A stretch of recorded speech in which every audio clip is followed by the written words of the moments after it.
तो बच्चों चलिए स्टार्ट करते हैं। एक्सरसाइज 13.2 क्वेश्चन नंबर 4 हमें क्या दे रखा है। एक fair coin and wise dice are tossed, let A with the event head appear on the coin and B with the event 3 on the dice, check whether A and B are independent event और not. ये क्या कहा गया है question में कि एक coin को हम टॉस किया जाता है, एक कॉइन को क्या किया जाता है, टॉस किया जाता है, और एक डाइस को क्या किया जाता है, रोल किया जाता है। ए इवेंट कौन सा है जिसपे हेड अपीयर होता है, और बी ऐसा इवेंट है जिसपे 3 आना चाहिए। हेड टेल से हमें कोई मतलब नहीं है, हमें क्या चेक करना है कि ये ए और बी जो इवेंट हैं वे इंडिपेंडेंट हैं या नहीं है, ये हमें चेक करना है। तो चलिए करते हैं, ठीक है। तो फर्स्टली इसे हम सैंपल स्पेस बनाने होंगे। तो सैंपल स्पेस कैसे बनेंगे, सैंपल स्पेस क्या बनेंगे, हेड आना चाहिए, हेड अपीयर होना चाहिए, ठीक है। एक कॉइन को हम टॉस करेंगे तो क्या आएगा, हेड और टेल ही आएगा, इसके सिवा और कुछ नहीं आएगा। तो हेड आएगा, हेड, और एक हम डाइस रोल कर रहे हैं तो क्या आएगा, 1, हेड 2, हेड 3, हेड 4, हेड 5 और हेड 6, यही तो आएगा। अब हेड जब कॉइन को टॉस करते हैं एक बार हेड आता है और एक बार टेल, तो और डाइस को करेंगे तो क्या आएगा, 1 2 3 4 5 6, ये आएगा।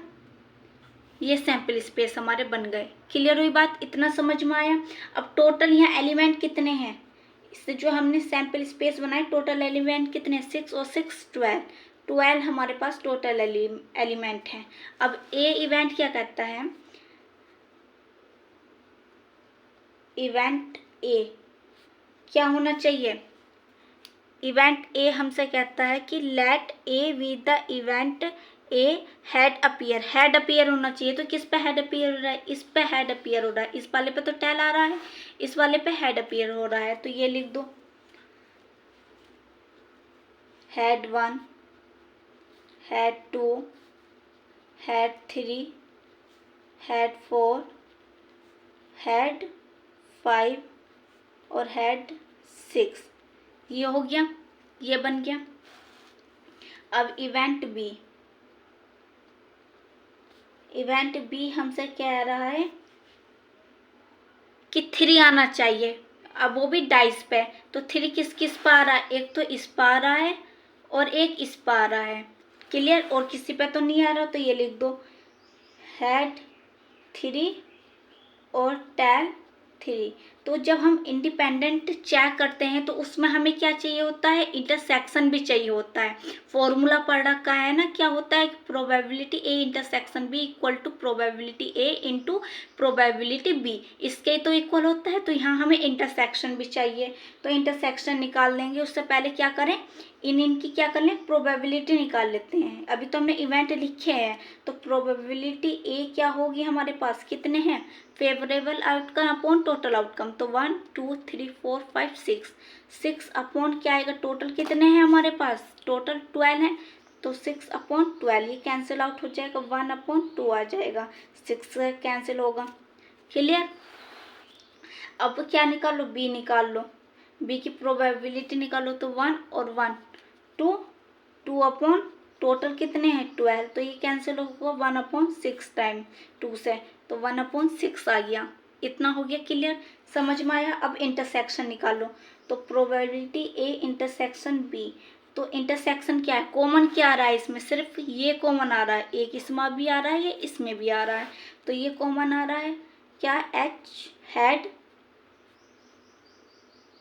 और 3, ये कॉमन आ रहा है। तो इसमें क्या है, इसकी प्रोबेबिलिटी निकालो तो क्या आएगा, कितने हैं, 1 अपॉन 12। क्लियर। तो बस अब हमें क्या करना है, फॉर्मूला यूज करके इसे क्या करना है, सॉल्व करना है। तो फॉर्मूला क्या है, फॉर इंडिपेंडेंट इवेंट के लिए, for independent event probability A intersection B equal probability A into probability we.